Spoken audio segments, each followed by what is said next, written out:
서울 시민들을 각종 재난과 재해로부터 안전하게 보호하고 주요 시설물의 건설과 유지, 관리 등을 감시, 감독하는 곳, 바로 도시안전건설위원회입니다. 더 안전한 서울, 더 살기 좋은 서울을 만들기 위해 발로 뛰며 각종 정책을 발굴하고 있는데요. 이번 임시회에서는 어떤 안건들이 오갔을까요? 도시안전건설위원회 현장으로 찾아가 보겠습니다.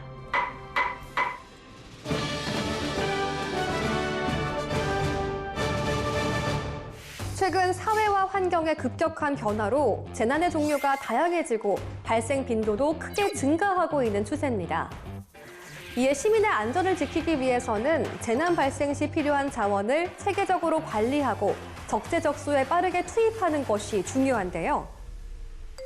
재난관리 자원의 관리 등에 관한 법률 제45조에 따르면 시도지사는 제설제, 방수포, 마스크, 응급구호품 등의 지역 재난관리 자원을 통합 관리할 수 있는 비축 창고를 설치 운영해야 합니다.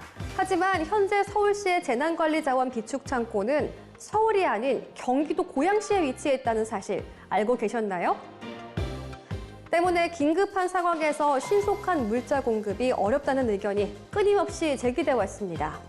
서울이라는 도시가 이제 상당히 큰 도시고 그럼에도 불구하고 경기 7곳에다가 비축 창고를 놓는다는 것은 그때나 그때로 이동할 때 상당히 거리적인 문제가 좀 있습니다. 사실 발빠른 대응이 필요한데 재난은 오늘도 내일도 일어날 수가 있거든요.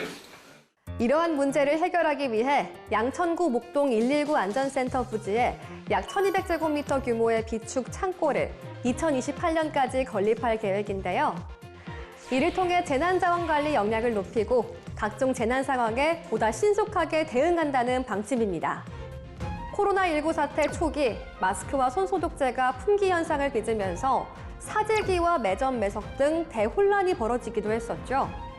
재난관리 자원이 체계적이고 신속하게 공급되지 못했기 때문인데요. 서울 시민들의 생명과 재산을 좀 더 안전하게 보호할 수 있는 효과적인 재난관리 자원 통합 관리가 이루어지길 기대합니다.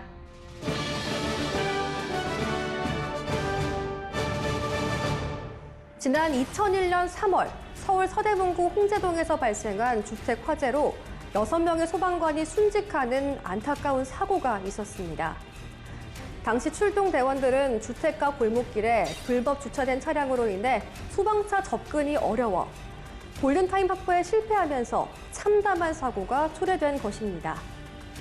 지난 2018년 소방 긴급 출동 시 통행을 방해하는 주정차 차량에 대한 강제 처분을 집행할 수 있다는 조항이 생겼지만 일선 현장에서는 각종 민원이나 손해배상 청구 소송에 휘말릴 수 있어 꺼리는 분위기입니다.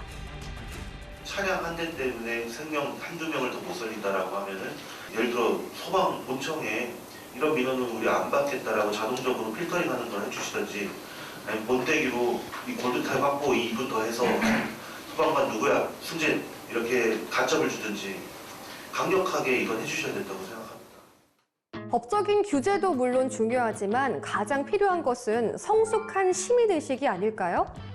현재 서울시를 비롯한 전국 소방서에서는 주기적으로 소방차 길터주기 훈련을 실시하며 시민들의 참여의식을 고취시키고 있습니다.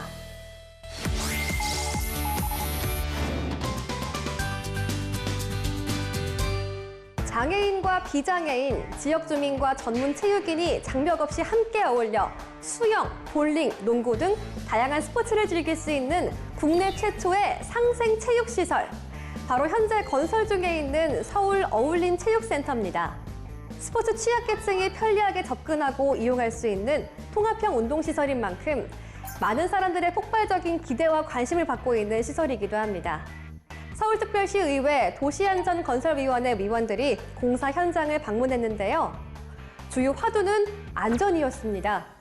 최근 부산의 한 호텔 건설 현장에서 화재가 발생해 작업자 6명이 사망하는가 하면 서울 세종고속도로 건설 현장에서는 교각이 붕괴해 4명이 숨지는 등 산업 현장에서 안전사고가 끊임없이 발생하고 있습니다. 서울특별시 의회에서도 지난해 7월 중대재해 예방 및 대응 계획의 수립과 시행 등을 주요 내용으로 하는 서울특별시 중대재해 예방 및 관리에 관한 조례안을 통과시켰습니다. 또한 지난 2월 18일부터 5주간 서울시가 발주한 건설 공사장 312곳을 대상으로 전수 안전 점검을 시행하는 등 안전사고 예방을 위해 끊임없이 노력하고 있습니다. 사고는 언제 어디서 어떻게 날지 모르기 때문에 늘 안전에 대비책을 세워야 되는 부분인데 차후에 이런 일이 없도록 정말 신경을 많이 쓰셔야 될 것 같습니다. 네, 알겠습니다.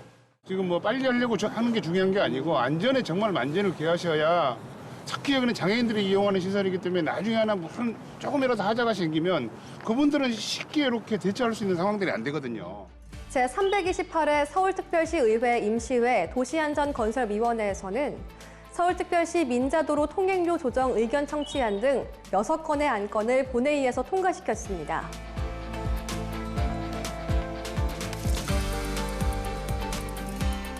안전은 선택이 아닌 필수이며 생명을 지키는 것은 우리 사회 모두의 공동 책임이 아닐까요?